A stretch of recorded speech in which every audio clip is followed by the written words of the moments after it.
नमस्ते साथीहरू, बिहानको गुड मर्निङ सबैजनालाई। के छ, सन्चै हुनुहुन्छ? आरामै हुनुहुन्छ? म पनि त सन्चै छु। अब बिहानको सुरुवातमा चाहिँ फर्सीको मुन्टा, आजको सब्जी फर्सीको मुन्टा। कोलाई मनपर्छ कमेन्ट गर्नु ल।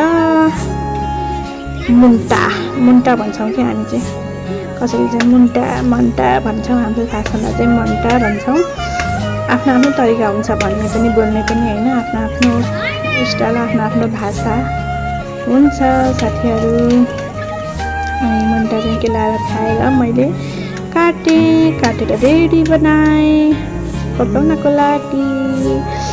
त्यसमा आलु मिसाउँदैछु। आलु र फर्सीको मुन्टा कोले खानुपर्छ, मिठो हुन्छ नि त, होइन?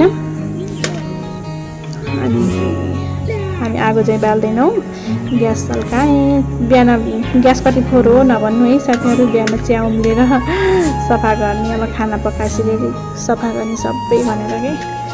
भात पकाइसकेको छु मैले, प्याज काट्दैछु। प्याज काट्ने रेडी बनाएँ। अब तरकारी बसाल्छु, तेल राख्छु। तेल राखिसकेपछि आफ्नो आफ्नो स्टाइल हुन्छ पकाउने पनि। म चाहिँ जिरा पुऱ्याउँछु फर्स्टमा चाहिँ। लसुन ससुन केही पनि राख्दैन। फर्सीको मुन्टामा चाहिँ लसुन ससुन राख्ने मिठो हुन्छ भन्छ। र मलाई चाहिँ यस्तै सिम्पल पकाएको मिठो लाग्छ कि। आफ्नो आफ्नो तरिका, आफ्नो आफ्नो स्टाइल हो होइन साथीहरू। प्याज राख्छु अनि बेसार चाहिँ मैले पहिले प्याज राखिसकेपछि मैले बेसार राख्छु कि।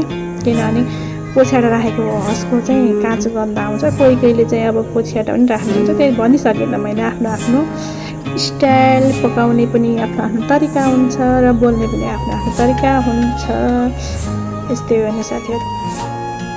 पकाउँदै गएँ अनि नुन राख्दैछु। तपाईँहरूको नुन राखेर पनि भ्याएँ साथीहरू। अब छोरालाई उठाउनु जानु पऱ्यो भनेको त पहिल्यै उठेर बसिसकेको रहेछ, रिसेर बसेको रहेछ कि हुम्म परेर। अनि त्यहाँ मैले चाहिँ खेतमा चाहिँ अनि तरकारी लगाएको छु उम्रेको नै भनेर। हिजो साँझ पानी लगाएको थिएँ, आज बिहान चाहिँ उम्रेको कि नै भनेर हेर्न गएको थिएँ साथीहरू।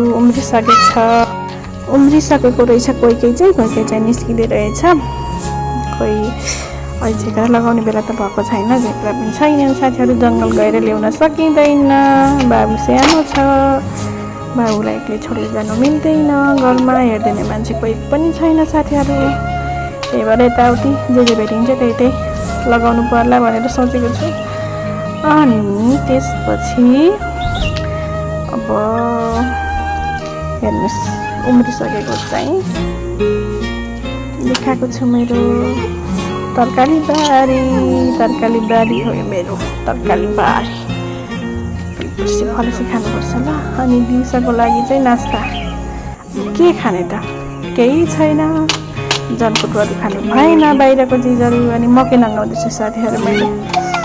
आफ्नो घरमा त छैन, तर टेबलतिर छिमेकीको आन्टीले दिदीले दिनुभएको थियो।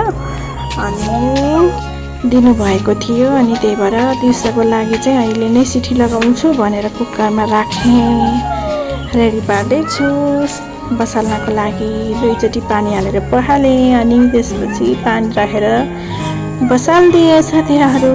अब ब्रेड मिलाउनु पर्यो। ब्रेड चाहिँ आफू उड्दा बित्तिकै बनाइएन भने चाहिँ पछिबाट अल्छी लाग्छ। अनि के बिराए हुन्छ ब्रेड मिलाइएन, चट्टा भएन भने चाहिँ। अनि आफैलाई कस्तो हुन्छ कि। अब केटाकेटी छ नि त, अब बच्चा भएको बेर त अनि बिहान मिलायो, दिउँसो उस्तै हुन्छ, फेरि मिलायो, त्यही हो आफ्नो काम चाहिँ। अनि चट्ट ब्रेड मिलाएर अनि मैले पोचा चाहिँ दिउँसो लगाउँछु, खाना खाइसकेपछि जताततै पोचा लगाउँछु। अहिले चाहिँ बेडसेड मिलाउने, यताउति पुसपास गर्ने मात्रै गर्छु क्या मैले बेडहरूलाई। यस्तै हो। हेर्नु, तपाईँहरूले पनि के गर्नुहुन्छ कमेन्टमा बताउनु होला। फाइनेन्स लुक मेरो यस्तै हो, कोठाको फाइनेन्स लुक हेर्नु होला। कस्तो लाग्यो, मन पर्यो भने कमेन्ट गर्नु होला। हजुरहरूले कमेन्टमा बताउनु होला कस्तो देखेको छ। यस्तै हो हेर्नु साथीहरू। अनि सब्जी पनि रेडी भयो, अब खाना खाने एकैछिनमा। सब्जी पाक्यो अनि दिउँसो त यस्तो 81 घाम लागेको थियो, पानी परेर हावाहुरी लागेर झ्याल लगाएर झ्याल पछाडिबाट मैले भिडियो गरेको छु, राम्रोसँग आएको छैन। क्यामेरा पनि यस्तै छ, मोबाइलको कमजोरी। बल्ल सुरुवात छ मेरो भिडियोमा। अनि बाइ बाइ साथीहरू, माया गरिदिनु होला भिडियोलाई। फेरि भेटौँला अर्को भिडियोमा।